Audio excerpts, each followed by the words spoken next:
Hey everybody, welcome to another cortisol detox. Well done, troopers, for getting online live on this gorgeous Sunday. I don't know what it's like there, but here it's sunny and beautiful. And I've had a gorgeous day with my mum today. Actually, we went for a massive walk down the beach, which was the perfect nervous system reset, and had some lunch together on the beach. And then I came back and had a little lay down. So it's been really nice. And I think, it's a really good reminder, this course, for me as well, just to pause. Paul and I have just gotten back from a massive whirlwind of masterclasses and, on and off flights and, in different time zones. And it's this, to me, I know I created this and have the best speakers on it, but just listening to all these incredible speakers and everything, I'm finding, for me, it's a really safe space to come into and remember and learn and be given permission to implement a lot of this stuff. So I hope that you're finding that as well, because I don't remember the last time I had a lay down in the afternoon, and it was just really, really nice to move my body, eat really wholesome foods, get sun in my eyeballs, and to reset. So thank you to everyone for showing up for this, and for those watching the recording, I hope you're loving it and getting so much out of it. We have, from this session, and tomorrow we'll put it up in the group as well, but what we're doing is we're going to put people in the draw for the next few Zooms, because we need to put them on for different time zones, for those that can come on live. And I'm just going to throw everyone into a barrel, so to speak, and spin that wheel and give away some prizes for those showing up live, because I really think that's something to be acknowledged. You're here and you're present and you're showing up for your own evolution, which is powerful. I'm really excited for today. We have Leslie here, thanks to PJ, my beautiful friend, Peter Jane, who you see here. I reached out to people in our community to say, if you know anyone that would really serve, if you feel that could serve the community, please put them forward, because I don't know everyone and I don't know everyone's strengths. So I'm going to hand over to PJ to share a little why Leslie is here with us today. But I'm super, super excited for this. Thanks, ladies. Cool. Well, hi everyone. My name is PJ. If you don't know me, I am one of Vanessa's tribe that help catalyze success and bring an incredible community, finish off the work, as it were, round one. And I'm a Blue Diamond leader with doTERRA. We're celebrating 10 years this year, which is pretty amazing. It's never not been important and it's never not been a passion. And that has just deepened. So if you are looking at the business, reach out to one of us, have a chat, no obligation, because this is definitely something I did not know what to do. I didn't know anything about health other than natural wellness was where what I wanted to know more about, and then the business just followed. So welcome, welcome. Today's special guest happens to be one of my frontline leaders, and that is Leslie Mason. So Leslie's down in the, what do you call it? The Blue Mountains. Sorry, I got a text right in the middle of that. And it's always my husband, and it's always as I'm about to launch into something special. His timing is unreal. Anyway, talk about distraction. Here we go. Leslie is, well, she's a multifaceted, humble lady that is all about helping women come to terms with movement. She is a lecturer at the University of what's the university's name? Catholic Uni, Catholic Uni. ACU. I was going ACN. I know it's not on ACN. Yeah. ACU. They're down there in New South Wales, and she's doing a PhD in sports psychology. So she's an absolute trooper in the real sense of the word. This is a woman who just a couple of weeks before leadership, she was doing a 24-hour run over Mount Kosciuszko, doing all the things. She absolutely loves movement. And one of her passions is to teach people how not to be afraid of movement. And in amongst that is also nutrition and all the other things that we need to keep in our midst. So over to you, Leslie. Thank you for saying yes. Firstly, I will say, ladies, it's a little scary to accept an offer to come and speak into the group. So we would appeal to you for your love and support as Leslie goes through this, because this is kind of like her first rodeo in this environment. So cheers to you. Thank you so much, Vanessa and PJ. And yeah, I am used to presenting, but I haven't presented a lot in the doTERRA environment. So to add that whole layer of complexity there, and I think PJ's done a very good intro to say that there's lots of things that I do. I've got my hands in lots of little pies. And that ties directly in, right, to cortisol. Because when we start to do that, right, that starts to potentially overload our system. And I think for many of us, we want to do all the things. So I'm hoping that today I can share a little bit of my journey, a little bit of what I've learnt along the way, and hopefully you guys can avoid some of the pitfalls that I got into, if that makes sense. Now, I do have a PowerPoint. I'm really hoping that it's not death by PowerPoint. However, it's going to keep me focused because I can talk on quite a variety of things and I can get distracted. So hopefully it won't be too overwhelming a PowerPoint and we can just get going. Yeah.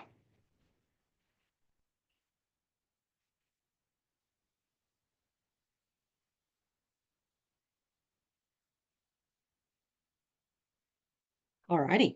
So what I'm going to be talking to you today is what the title is, the stress equation. And yes, I am going to touch in more detail about exercise. However, you can see down the bottom there. So I'm an exercise and sports scientist, and I'm a running coach, and there's that whole everything else, right? And so when I work with people, particularly in the running environment, sure, we talk about how to do the exercise. But the other thing we really talk about is about, okay, how can we support our goals? How can we treat exercise as just part of our life and make sure that we don't overload ourselves and then end up going into burnout, because it's super easy to do, especially as women.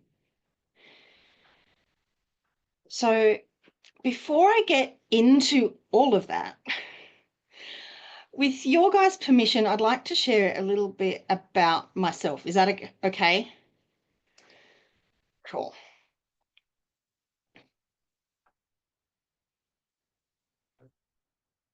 Just going to get into the right screen. Gotta love tech. Okay. So this is a little bit about me. The reason I want to share a little bit about me is because often when I speak to people these days, they look at me and they go, I can't do what you do. And you've always been like that. And to be honest, I really haven't. This is a picture of me 10 years ago. I was struggling with weight. I was struggling with mood. I would always put on a smiley face. And absolutely, I was about serving others. But things just weren't right. I would look at myself in the mirror and I didn't really like what I saw. So there came a point where I said, hey, I've got to do something about this. And it came down to adding movement and looking at my nutrition in combination. And so this is me actually 11 years ago. At the very start of my journey, I chose to do a weight loss program which looked at both nutrition and exercise. And I started running. And in 12 weeks, I lost some weight. Great. Because I'm sure a lot of us can relate to us being absolutely focused on getting into these things by starting weight. However, the difference here from the green shot to the one where I'm wearing the pink is how I felt. I felt all of a sudden that I could really achieve anything I wanted to. And I felt like my body was working right. All of a sudden, I started to care about what my body could do more than what it looked like. And this was a little bit of a game changer for me, because prior to that, I had done lots of yo-yoing, lots of different things. And yes, I lost weight, put the weight back on, lost weight, put the weight back on. But it wasn't until I looked at nutrition and movement together that I started to get these results. And I also started to choose movement that fitted in with my life. I said, you know what? I don't want to be bound by the schedule of the gym. I don't want to be bound by anyone else's schedule. I want to just go out the door and like run on that path that's by the water and have a good time. And if I can do that, I might lose weight. So that's literally where I came from. The danger is there, and I say that with a chuckle, is that all of a sudden I started running marathons because I just kept running. Right? It made me feel good. And it made me realize what I could do. And so I just kept running and running. And I loved that. I just fell in love with it and it became part of me. The other great thing is that my husband started running with me. Right? So he doesn't do marathons. He does park runs and 5Ks. But because he wanted to spend time with me, he joined in.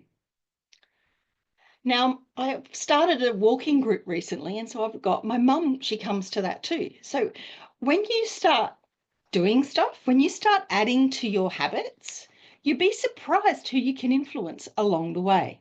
Just sort of flagging that. Then all of a sudden I thought, you know what, I'm going to start climbing mountains, quite literally and figuratively. So this is a picture of me in the Swiss Alps, I think, running a race. And so now one of my absolute favorite places to be is running a really long way up really big mountains. As PJ alluded to, I'm actually training for my first 100-mile race now. Which is, yeah, a bit scary, right? I'm back into that whole, let's do new things, right? And I'm constantly putting myself in, let's do these new things and let's see what we can do. Now, have I been successful at every step along the way? Absolutely not.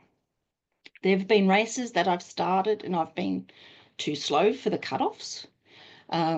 There's been races that I couldn't even start because I've been injured.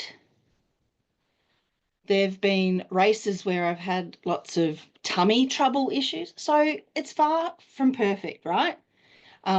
It's easy to see the highlights, right? And yes, the pictures are highlights, but this is not like this. It's not like going up in a straight line. There's lots of oscillations, and you'll see this theory repeating through today. Then you see, when I went back to running, I decided to go back to school. I went back and did my exercise and sports science degree. As part of that, I also went back and did an honours degree and I've gotten into the research side of things.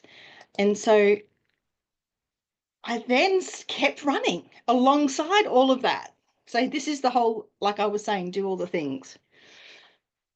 The difference, I guess, between these two where I'm wearing the same shirt, when I started doing my research is into how runners use glucose. And so part of that change for me was I ended up going on a ketogenic diet. So, and I've been doing that now for 18 months. And it's just my way of life. It's not a diet, it's just the way I eat. And so I just feel like I can keep going and keep going. as a result, I get to teach other people. So I teach second year uni students exercise physiology. So I teach them how we make energy, how we turn our food into energy. And I'm now doing a PhD in running marathons. So totally unexpected 11 years ago. And it all started from making one choice. One choice, right? And we can all make them. And then this is me in one of the labs. They're wearing a CGM. And so this is where I spend a lot of my time looking at how people make energy in contrast with exercise. And so I'll be speaking about a lot of different things today. Feel free to write down some notes. I come from this real adult learning background. My students kind of hate it. I end up writing on whiteboards and it's like, you take your own notes. I'm not giving you a handout. It's like, take what you need to take from this and you learn, right? This is like adult learning. So I'll touch on a lot of these things, but a big part of this is exercise and looking at cortisol in particular and taking this stress equation, this load equation. And so we'll go into that in a little bit more detail now. All right, so I'm going to start with this philosophy that is the fundamental thing for me, and it's called movement is medicine. We've all probably heard it. It stems back from ancient Greece, where they used to prescribe exercise as medicine. So doctors would prescribe it. We've moved away from that now, which is a bit of a pity. But for me, movement is more than exercise here. In particular, I like to break it down into both macro and micro movement. So in particular, macro movement is the whole body. Like this is exercise. This is how we move blood. This is how we move lymph around the body. It's how we get our nutrients to different parts of the body. It's how we remove waste products. Super important.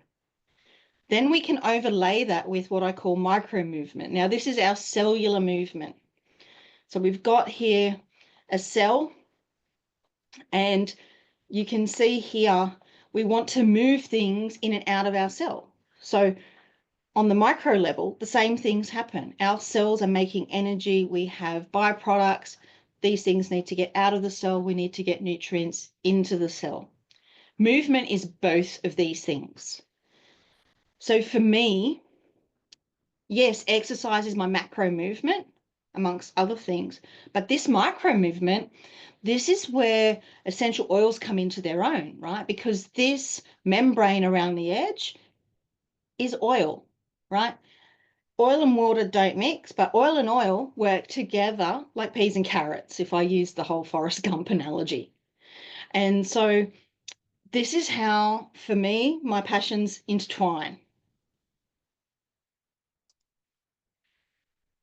All right.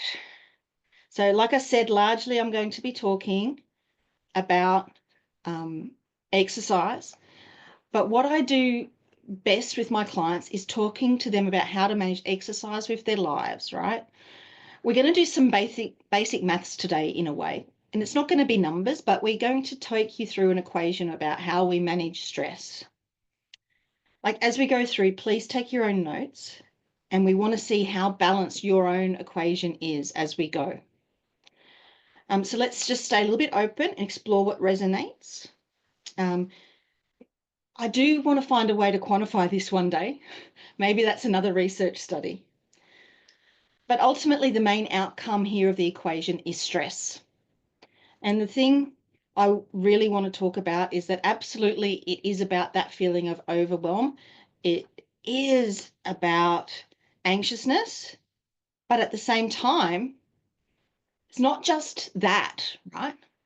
Because it's quite normal to feel stressed in certain situations, but it's like, okay, how is our body actually coping with it? Is it a positive stress? Is it a negative stress? Is it too much? And so we want to take small changes and start to listen to how our body is coping and responding to that stress. So first, I know that we've talked a lot about cortisol. I just want to touch really on the purpose of it. Okay, so the purpose here is it helps us survive.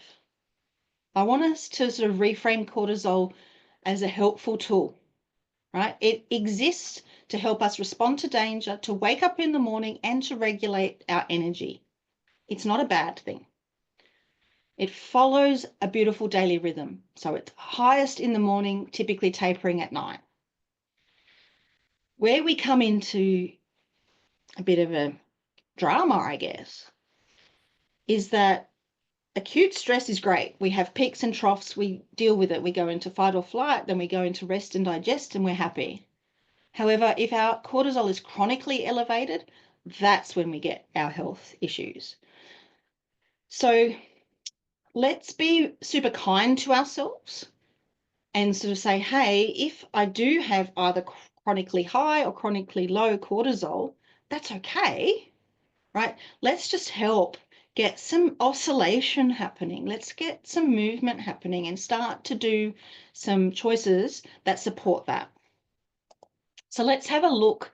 This is like typically over the day, how you sort of talk about cortisol rising in the morning to help us wake up and lowering to help us go to bed. All right, that's typically how it looks. However, what's the reality? The reality is peaks and troughs throughout the day. Now, this particular chart shows response to food, right? So whenever we eat food, doesn't matter how healthy it is, right? Our hormones will change. It's totally okay, totally normal. But we get a peak and a trough, a peak and a trough, which is super useful. Okay, so this is really what we're going for. However, that red line is often what many of us are dealing with.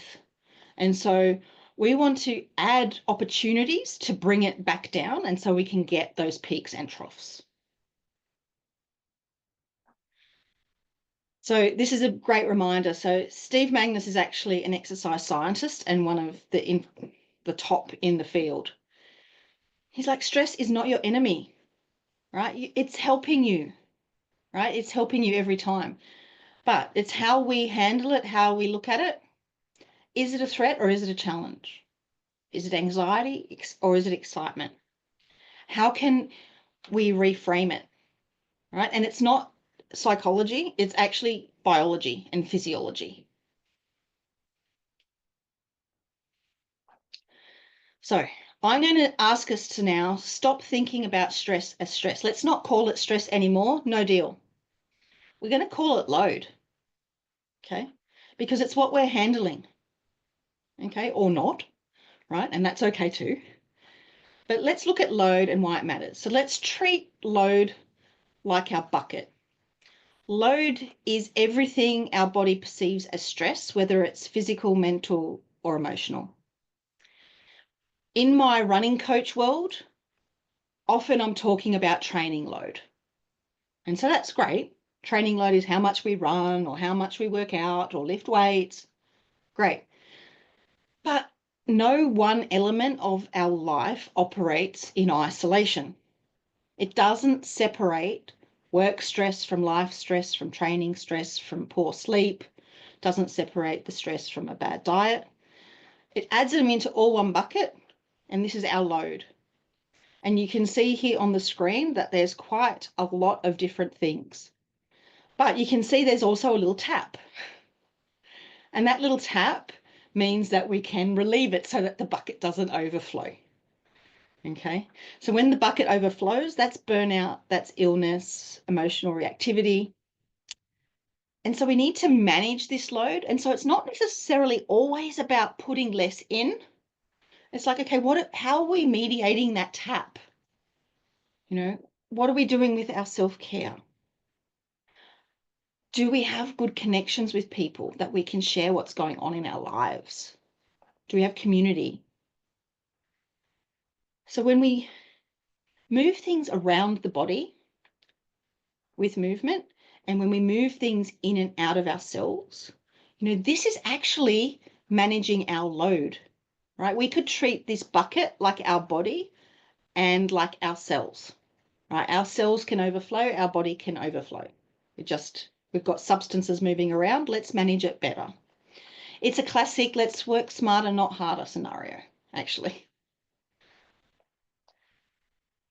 So I want to introduce, this is the theory of progressive overload, right? And as a good thing, right? We've got two types of stress. We've got positive load, negative load. So let's take the positive. We might have structured training, exercise. We have instances where cortisol will rise temporarily, then fall. This is the classic fitness scenario, right? We add a little bit of load, we recover. We add a little bit of load, we recover. And then we actually get this new set point, a new set point of fitness, and we can actually cope with things a bit better, which is great. However, it works in reverse. Imagine this is poor diet around ultra-processed foods. We get blood sugar spikes. Yes, they come down. You get blood sugar spikes. Yes, they come down. But we keep repeating this habit. You can imagine this new altered set point line. You know, that is our elevated resting blood glucose level. All of a sudden, we may become type 2 diabetic. So often it can work both ways, yeah? Any chronically repeated stress will actually alter our set point for homeostasis and balance. So we need to sort of choose what stresses we're going to apply and when, and how we can regulate the rest in relation to that. Okay? And this principle applies to everything in life, right? We need these oscillations. Yep, it's a word I'm repeating. We need these oscillations in life.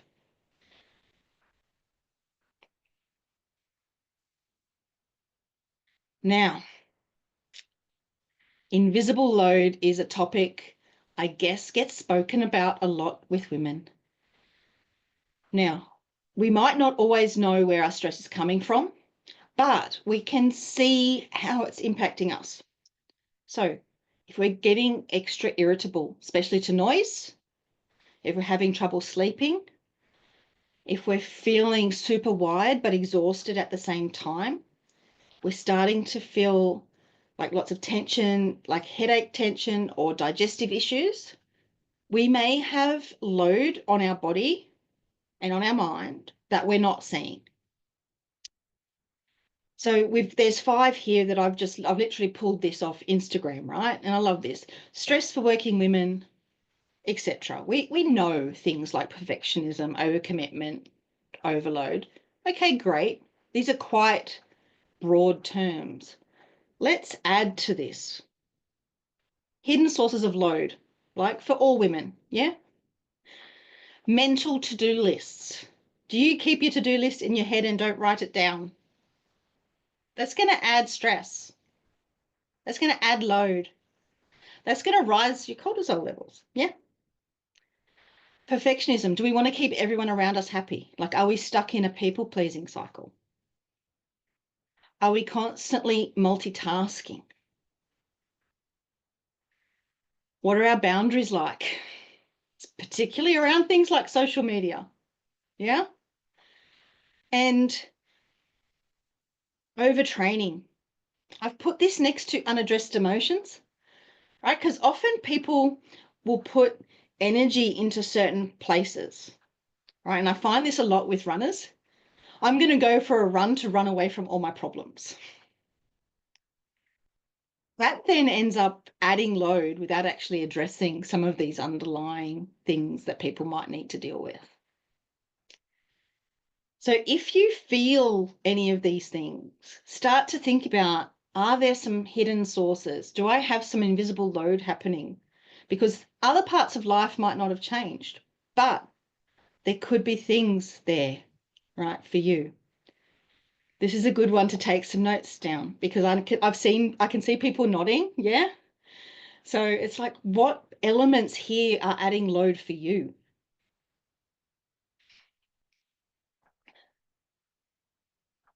Now, I'm a big one on lifestyle. Yeah. I'm not a magic pill kind of person, and I will often have quite blunt conversations with people around lifestyle choices, right? Because the choices we make every day will either add to the load we have, or it's going to provide a buffer and sort of act like that tap releasing some load. So there's some obvious ones around sleep. Now, there's been other presentations here, so go back into those, right? But sleep is one of the big ones. Nutrition is a huge one, yeah? So just a real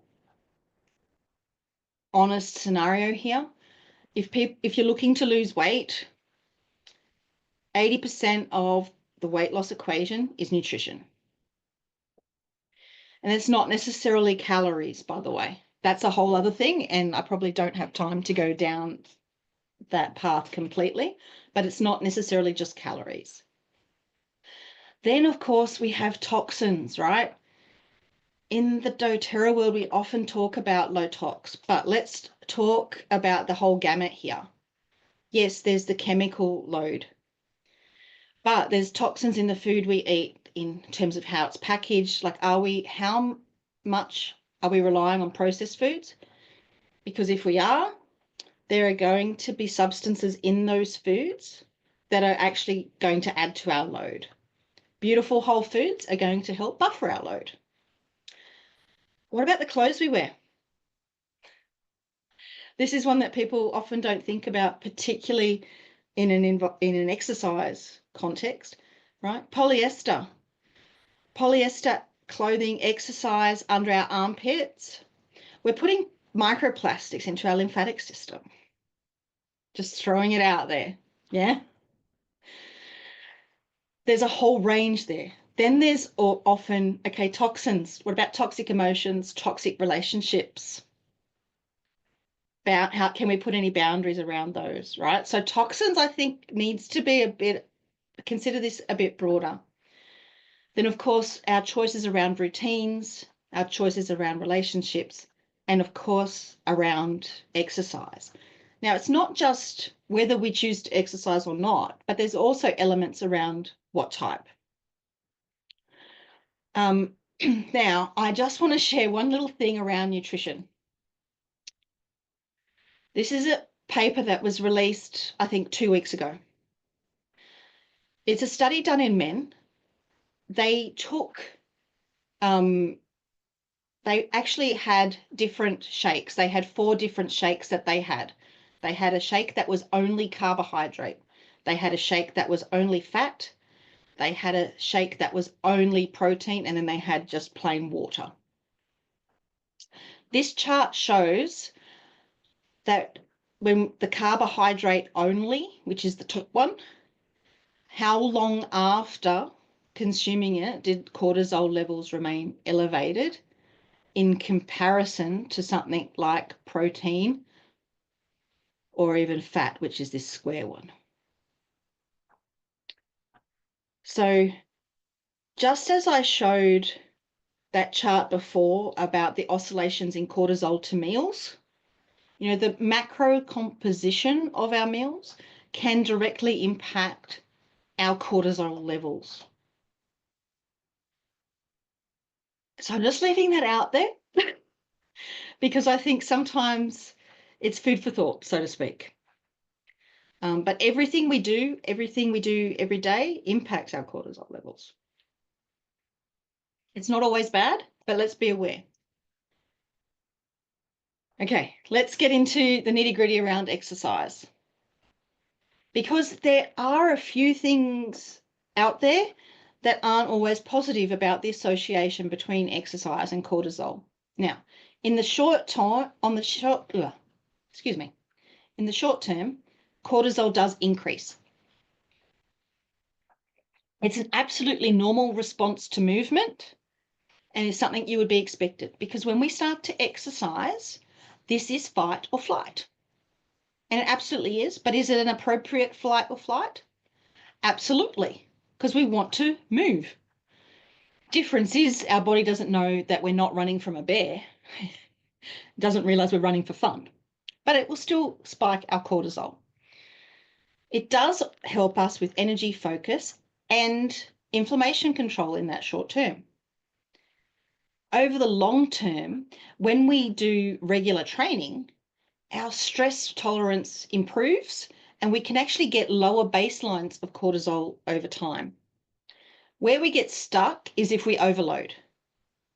Fancy that, right? If our bucket overflows, if we're getting alongside that lots of exercise, we're getting poor sleep, under recovery, extra mental stress, we get higher chronic cortisol. And that actually eventuates in overtraining syndrome. So as with everything, like if we went to a GP and they prescribed pharmaceuticals, right, there is a dose response to exercise.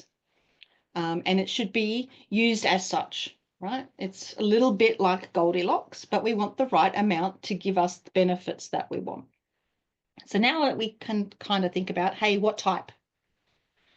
So there's a lot of evidence for lower intensity aerobic exercise. Okay. So this evidence here is a systematic review that has searched through lots and lots of studies. Cortisol and sleep are interconnected, linked to physical exercise, which is great. Because if you've got a sleep issue and you're stressed, exercise can help, both win-win. Now, it doesn't need to be anything crazy. We do not need to run up mountains. Okay, we do not need to run up mountains. We're talking light to moderate. Let's start with going for a walk. Okay, let's start with going for a walk, or let's start with doing some stretching. Can be some chair yoga. However, as we keep going, we do want to up the intensity for us, right? Because we do want to elevate our heart rate a little bit. We do want to get a little bit out of breath, but nothing crazy. The best way I would describe this is we want to do chatty exercise. If you can walk and talk, or if you can jog a little bit and talk, or if you can lift weights and talk, that's what we're after. And that is really what is going to benefit here. Interestingly, right, one of the limitations around the evidence here is that most of the research, look at this. If I'm circling this 60% breast cancer scenario. There's been a lot of research into cortisol levels into people that are already under other stress. Yeah. So what I love about this little element is that we might be working with people with challenges that are the same as this. But what it's really saying is that even if your body is already under lots of stress, adding some exercise that's light to moderate intensity is going to help. Does that make sense? I hope. It's like, don't ever feel that you're too stressed to move, that you're too tired to move, right? Any movement that you can do is going to help an already overloaded system. It's going to act like that tap on the bucket. Okay, I think that's particularly valuable. So Leslie, just to clarify, hun, because this is a big reason I wanted you on here, because we get these big warnings like if you're totally stressed and cortisol's dysregulated, don't go overboard with high intensity exercise and doing all the things you used to do. Focus on strength training and going for walks and that kind of stuff. So that's what you're saying, right? Like start somewhere. Am I understanding right? Start somewhere. Make sure we can talk while we're doing it. Yep. So we're not throwing ourselves into higher stress. Is that right? And then slowly just kind of maybe lengthen the walk or pick up your pace. Yes. And then where does the strength training element fit into this? Like, would you recommend, I know you've already presenting on a lot, but just to understand, would you recommend maybe we do some light weights just at home or carry something while we're walking, or what do you suggest, Leslie? So if you're going to do resistance training, and I've got my next slide is a little bit about the high intensity. So I'll park the high intensity bit for a sec. But in terms of resistance, the resistance training still falls under this light to moderate intensity actually, because your heart rate is not getting you into a highly stressed zone. Now, the benefit of adding resistance training is that you are going to build muscle. And when you build muscle, you have more of yourself that can actually move through anything that needs to get out of your system. So if we need to move through extra glucose, if we need to move through extra lactate, if we need to move through extra cortisol, we have more cells, more mitochondria to actually process it, which is hugely important. And also, from a female point of view, maintaining bone density, right? And so having stress on the body there, it's another type of stress, but it's a very positive stress. So the resistance training is effectively stress on our bones, actually. And that is super important for our bone density, because by the time we hit 18, we've made all the bone we're ever going to make, and we need to just keep it. We need to keep it, and we need to keep it by putting stress on the body in a positive, and it's a positive stress, yeah. Thank So you. yes, and sorry, just to add to that, you could do it as a dedicated program. You could do it by carrying things. So some of the best ways to do this at home: put on a backpack. Don't worry about these fancy weighted vests. Put on an actual backpack with some books in it. Like, you do not need a fancy weighted vest. In fact, a backpack, the evidence around using a backpack versus a weighted vest, it's actually better because it puts you a little bit off balance. And that actually helps with your coordination and engaging different muscles around the body. So getting a little bit off balance is a good thing. Nothing crazy, of course, but the backpack versus a weighted vest changes our center of gravity. The other thing, one of the things I love, so people think, oh my gosh, I don't want to do squats. Anyone like that? Feel free to pop up your hand saying, oh my gosh, squats are a bit overwhelming. Get up and down out of your chair 5 times. So if you're getting up, you've been watching telly, you're on your lounge, even better if it's a low lounge, get up and down 5 times before you walk to the fridge. Just saying. That is strength training. That is strength training. Carrying our groceries is strength training. Mm-hmm. Like, so when you say get up and down, do you just mean like stand up like this and then sit absolutely. down? Yeah. Okay. Yep. Okay. It's great. what we call, in the exercise science world, we call it a sit to stand, and it's the first step towards a squat. Okay. And then what about those vibration plates, Liz? Not a lot of evidence around them. It definitely helps. Like, I feel my mum's got one. Yeah. And she raves about it. Like, it's helped her so much. She's very active, my mum. She's like 71 and really active. Yep. But she had bursitis for a while, and she just found like that just helped. And I find for me, like after flights and things, it's just like relaxing. You know, like I can't get to a massage therapist or bodywork therapist in every time, right? So yeah. I'm like, it's relaxing my muscles. So they're not doing damage to us though, are they? Like, no, of course not. Maybe just relaxing muscles a bit or something. Yeah, so it's not exercise, but what it is exactly what you said. You know, you're talking about bursitis. It's a recovery tool in terms of a way of stimulating things like lymphatic flow and blood flow around the body, a little bit like rebounding might be. Oh, okay. So that must be why mum felt so much better, and I feel good about it because it's creating flow. Thank you. I hope everyone else is finding this useful, because I have all these questions around all the things going around, and I'm like, do I do this? Do I get this? So thanks so much, Leslie. No worries. Yeah, I think it's really important as well, because I don't know about everybody else, but I've got all of this all over my social media. And everyone says coming this and doing this and getting this and jumping there and not doing that and making sure. And so you've got this echo sort of, it's not even a chamber, it's this echo of stuff. But there's also a lot of, there's a lot of people selling things. And so coming back down to how old am I? What is my movement like? Can I improve it? And do I need to do it in a way that is going to create the right levels of stress for my age and situation. And that just keeps this and I'm so grateful, Leslie, as well, because this is the area, if you've got your diagnostic tools, I explained yesterday at Balance, your pyramid, your wellness pyramid is your diagnostic tool to work out what your priorities are, and you run it every quarter, and mine is movement. So, yeah, not with a broken toe, but Yeah, absolutely. And I love how you did that segue, PJ, because this space is, like, I call it the influencer space, and there's a lot of conflicting information. One of the big things is that you've got people talking about there's not a lot of research into females around exercise, which is true. And females must do this or must not do that. Ultimately, move in a way that makes you feel good. Yeah.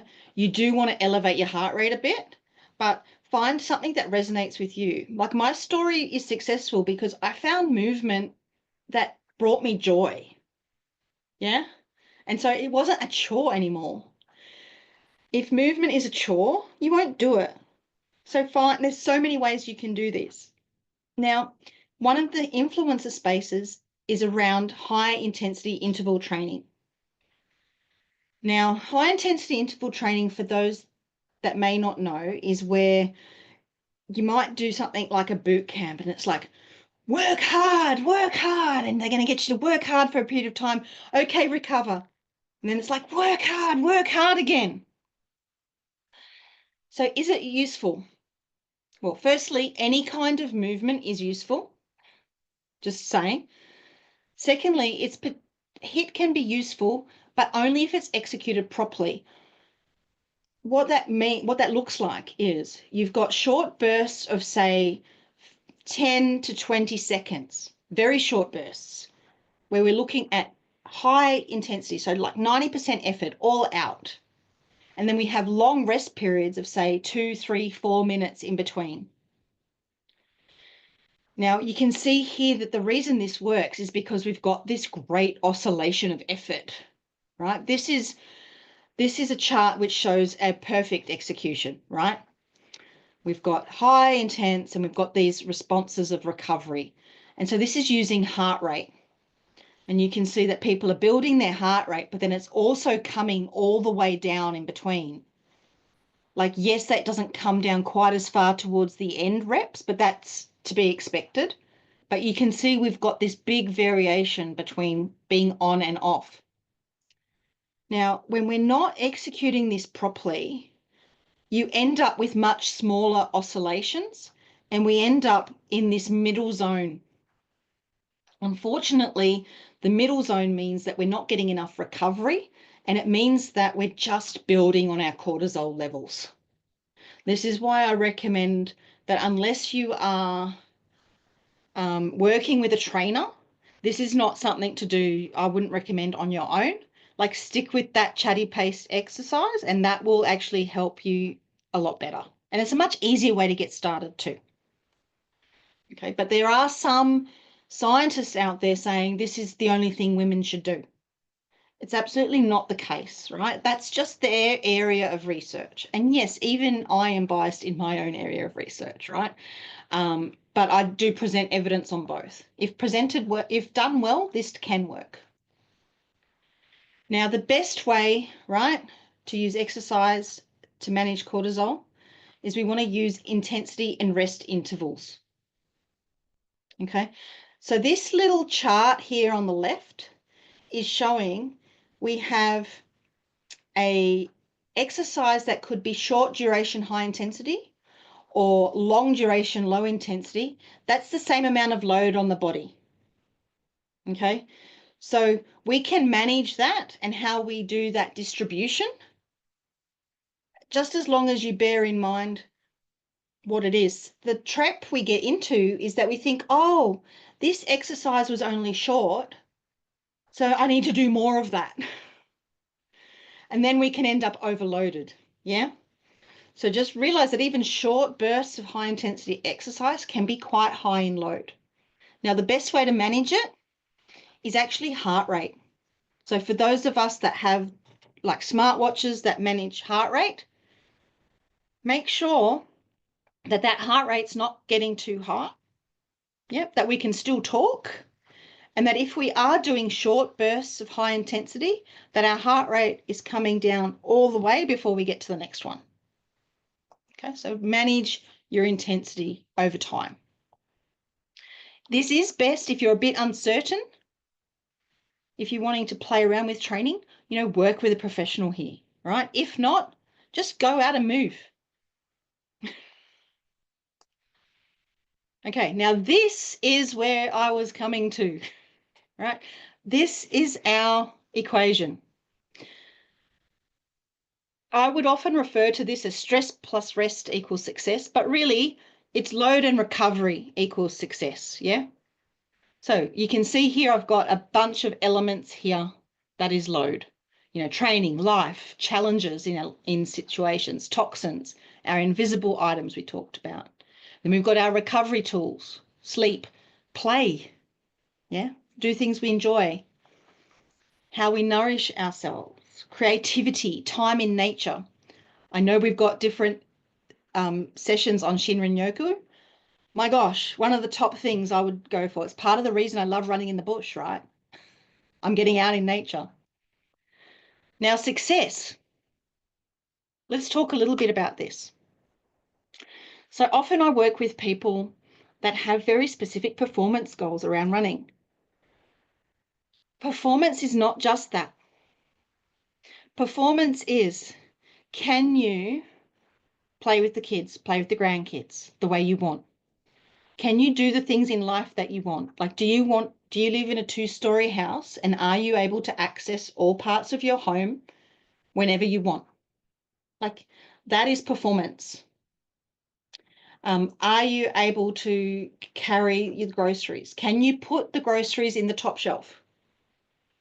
All of these things are performance, right? This is our feeling better and living better as long as we can. And these are really the goals that I set in life. Like, I have seen family members not be able to do some of these things I mentioned. And I know that, like, so I don't have kids. So I need to be able to do stuff for myself as long as I can, let's face it. Yeah. And so let's put this together, right? We need a little bit of time in fight or flight, balanced by some time in rest and digest mode. And this allows us to fully participate in life the way that we want to. To me, this is success. And maybe this is an opportunity to say, hey, what does fully participating in life actually look like for you? For me, it's running up mountains. That doesn't have to be what that is for everybody, yeah? I know my mum still wants to just go out and catch up with her friends and be able to do what she wants in life, go to craft groups, yeah? My husband wants to spend time with me, right? There's different motivations. What are yours? And so now I want you to tune in I want to take a moment here for everybody. What's your stress equation looking like? What's filling your bucket? Feel free to write these down, guys, or pop them in the chat. I can't see the chat right now, but we can have a squeeze at the end. I really love it if you could think of what's one invisible load for you that you could name, that you kind of went, aha, that's actually adding to my life. And what's going on for you that feels nourishing versus depleting? And maybe put them under your load and recovery buckets, and then think about, okay, what does success look like? And are they serving that? So I'm going to give you one moment. I'll keep doing that. And because I am conscious of time, So I may keep going, but I'd really love you to sort of think about your buckets. Okay, as we keep going. So I just want to recap where we're at so far. Cortisol is useful when we're in the right place at the right time. Those loads that we're talking about, we've got physical, emotional, nutritional, chemical stress. Balance is actually about prioritizing recovery. Let's face it. It's about doing that other side, like that rest and digest. So we've got movement that supports that, nourishing our body, and of course, sleep. The one thing I didn't write down there that really helps with that is community and connection. Like social isolation is one of the biggest sources of stress in our lives. So if this is something that you've highlighted, that might be something for you. Are there different walking groups that are out there that you might be able to tick the movement and social interaction bucket at the same time? Right? There's ways in which we can do that. The one thing I want to emphasize here, this is not about adding more to your life. Yeah. And it's not about, we don't hustle, right? We don't hustle. We need better oscillation, right? We want ups and downs, ups and downs. We don't want to be in this middle zone where we're like working and then our rest time is eating at our desk while we're scrolling or we're trying to do work at the same time. That does not serve us. That puts us in this middle zone. The middle zone is the biggest source of stress. We want deep work and deep rest. We want to oscillate between the two. My thing that I kind of want to say here is stop halfway resting and halfway working. Yeah? Like work when we work, rest when we rest. We don't have to be on all the time.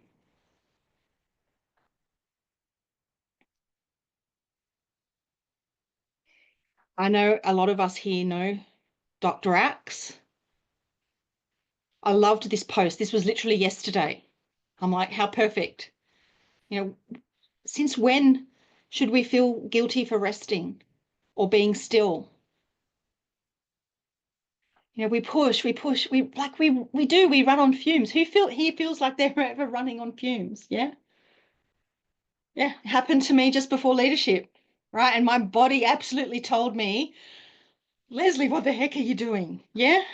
So I am far from perfect on this stuff. It's not just about knowing, right? It's about what choices can we do to implement. You know, please don't wonder why our bodies ache, why we can't sleep, because our minds are racing. It's because our nervous system is in fight or flight 24/7. And we don't need to wonder why. We know why. Yeah. Let's oscillate. Let's move. It's not about being everything right, though. It's not about being perfect, please. This is like, let's drip feed some of these habits and choices in. I'm not going to tell you how to suck eggs because a lot of us know what to do, right? It's not about knowing what to do. It's about feeling comfortable actually doing some of these things. Be prepared, simplify your meal times. Yes, have the same thing for breakfast every day. Alternate 2 or 3 meals. Who cares? Like, let's take that mental load about having to decide what for dinner is off the table. Right? Just eat food that you know is going to nourish you. Take that walk. And this is a challenge to you. Say no to one thing this week. Just a little thing. Let's say no to it. And how will that make you feel? So let's think about supporting your movement. And I'm going to go through products here, and particularly around our cells, right? So nutrient-dense foods supported by supplementation, right? This is important because to heal our body, to nourish our body, we need to get vitamins and minerals into our cells.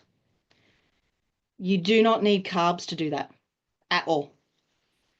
This is where our lifelong vitality pack is essential.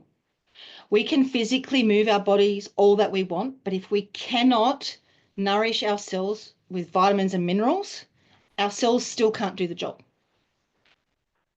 Like, let's get rid of the empty calories, yeah? Prioritize vitamins and minerals, not calories, okay? We have essential amino acids. We have essential fatty acids. There's no such thing as essential carbs. Just flagging it out there. I say it as it is. Movement and flow. So yes, there's exercise. We have heat therapy, sauna, encourages movement around the body, right? The vibration plates fall under this area, yeah? Then, of course, we've got the ice blue oils, amongst others. You know, cypress is also the oil of movement and flow, so really good for encouraging blood flow around the body. Any of our warming oils will do the same. Something as simple as On Guard would even fill that void, right? On Guard on the soles of the feet would encourage movement around our body and blood flow. And metabolically, Meta Power, yes? All of the products, particularly the oil, and I'll touch on that again in just one moment. But then we've got rest and recovery. So absolutely the sleep side of things, but let's reduce snacking, right? We don't need to be constantly eating. The reason I put this under rest and recovery, like, let's give our digestive system a rest, right? This is where some intermittent fasting may come in. I will say there though, if you're going to do intermittent fasting, just be careful around it, because that can actually add stress too. Again, that's not the topic of today, but I just want to flag that. But let's take some rest for our digestive system, is the principle there. And then, of course, forest bathing, Shinrin-yoku. Get out into nature, right? This is like, get out and walk in amongst trees, listen to the birds, feel the wind on your face. All of those elements are super important. Now, these are my 3 secret weapons. Okay. Past tense. So it's called the tension blend, yeah? What is stress? Tension. Yeah. It's all in the name. Nothing's an accident in the world of doTERRA. My biggest recommendation here, like, obviously for head tension, pop it there. Roll it down your spine to soothe your nervous system. I carry this on all of my runs in the bush, mainly because it supports the muscles. It wakes me up because it's got the peppermint in it and so forth. And it is such a multi-purpose oil. But it wasn't until my body went, Leslie, what the heck are you doing, that I realized that I hadn't been leaning on this oil enough. And as soon as I brought it back in, my body started feeling better. Anyhow, then of course the Meta Power oil. Now, this oil is supporting the movement of things in and out of our cells. Need I say more? I take it internally because I'm an internal use person. I pop drops under my tongue. But you don't have to do that. Popping it in the diffuser will be equally as powerful. Yeah. Any way in which it works for you, do that. Now, Shinrin-yoku, of course, right? It is getting us out into nature. It's giving us that feeling even when we can't get out there. However, I lean on this at night because when it was first presented at convention, they presented research around if you diffuse it at night while you sleep, it reduces your cortisol levels. That was a no-brainer for me, and I've done it ever since. And so these 3 are the cornerstone oils out there. And of course, I'm a big fan, lifelong vitality first, overlay that with then Meta Power, etc. for energy. So thank you guys for my time. I'm sorry I've taken so long, but I want to leave you with this. These are my details. Contact me at any time. Okay, feel free. But let's decide what we want, what life we want, and say no to everything that isn't that.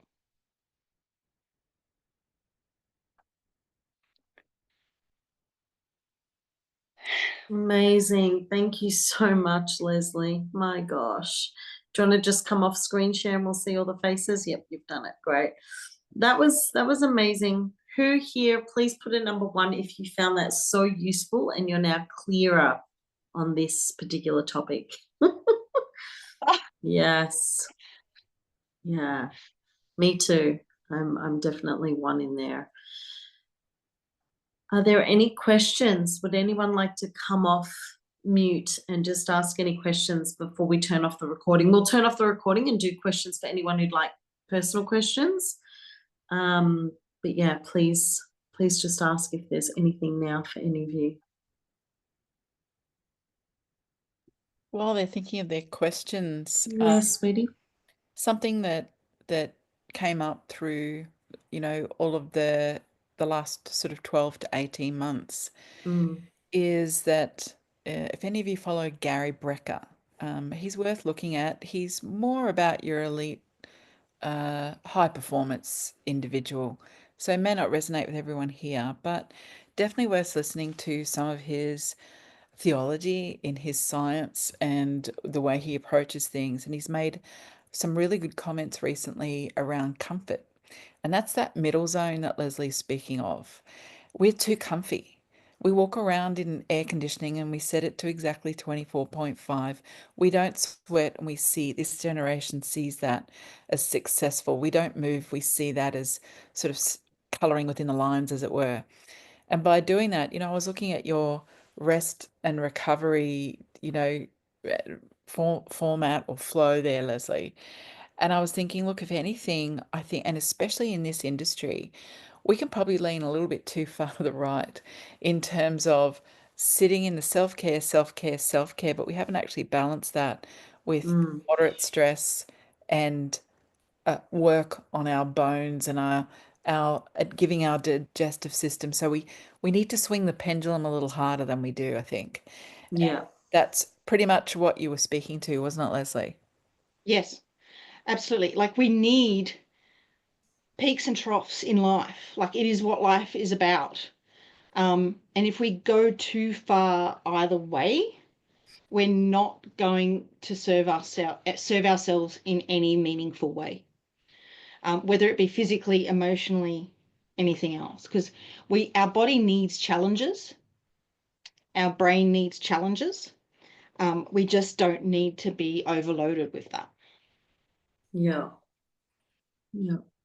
Leanne, I'm thinking of you here, but I've had ladies on retreat with us on our land, with Paul and I, and my gosh, it was so funny to me watching everyone's response, because Leanne's up at 4 and she gets some comfy clothes on, and she walks, and it's dark still. It was still dark at the time. She walks down to the beach and goes for a walk down the beach, and she's in heaven. She's loving it. I'm like, this is the best thing. You're getting that sunrise in your eyeballs every day, and you're getting the sunset in your day. Like, this is so good, and she's just doing it. She's following her flow, and she loves to run. And you've started running again, right, Leanne? You were doing that for a little bit. Oh, you've had to stop again. She has damage to her knee, I think it is. But yeah, like, just walking, like, she's really looking after herself. So I guess what I want to say in saying that is it's a reframe on the self-care piece that PJ just mentioned too.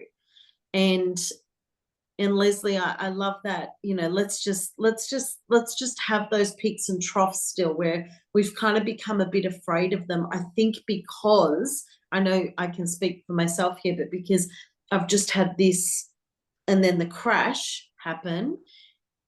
And it was just like, oh my, with menopause, oh my gosh, like, I don't even know what to do. It was vertigo and couldn't move, and I lost my confidence, And this is part of the passion of creating this program and having experts speak to it, because I find it's very easy for us to fall into fear when we're not equipped with knowledge. Knowledge is power. There's a reason we say that, right? And you're equipping us with this valuable knowledge here. So thank you. Thank you so much. Yeah. You're very welcome. All right, well, I'll turn off the recording, and then we'll go to any private Q&A, because maybe no one wants to ask while the recording's on. Yep, great. Okay, so thank you, and I hope that everyone watching the recording gets a lot out of this. Please feel free to ask questions in the Facebook chat as well if anything comes up for you all. And also just feel free to share the kind of movement that you're committing to embracing and that's working for you. So that's something valuable, I think, for people in that Facebook group for us all to share as a community. I've designed this as a community so we can all kind of lean in and have positive accountability rather than someone riding you, right? So yeah, thank you, Leslie. You're very welcome. I'm just having a look at some of the comments because I couldn't see them as they were happening. I just want to touch on, so I showed that chart about how the elevated cortisol after eating carbs. So the key takeout there is like, okay, obviously it's okay to keep eating carbs, guys, right? I'm not telling you can't. Like, I choose not to. However, right, if you're having trouble sleeping, it may be that you're eating carbs too close to bed because it's staying elevated for a good 2 to 3 hours. So think about timing. So it's not just about, choosing to have them or not. We can actually play around with timing for us, right? Yeah, that's true. And I think about my Italian heritage, where our main meal growing up was always lunchtime. Mm. So if Nonna made homemade pasta, for instance, she never hurt our tummy in the day, right? That was eaten at lunchtime, where there's still more activity happening, where that still fuels us, for the rest of the day. We didn't have that heavy meal at night ever. So, okay, I'll really stop the recording and we'll open up for questions, but that's a great point. Thanks, Leslie.